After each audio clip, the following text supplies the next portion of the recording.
How to fix a Spotify something went wrong problem. Simply follow this step. First of all, simply tap on the app for some time and tap on the app info icon. Then scroll down to the storage section and tap on storage. Now simply tap on clear cache and head back. And at the very end, you'll find force stop icon. Tap on it and tap on OK.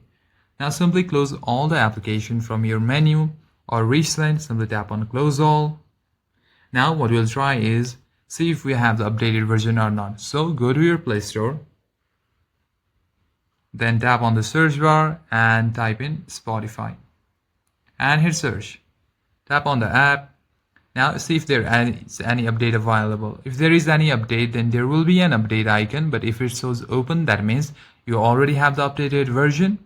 But for future use, make sure to tap on the vertical dot and make sure you have enable auto update toggled on. So simply tap on it and it will be turned on. If the issue still persists while opening the app, what you can simply do is tap on the uninstall icon and simply tap on uninstall it.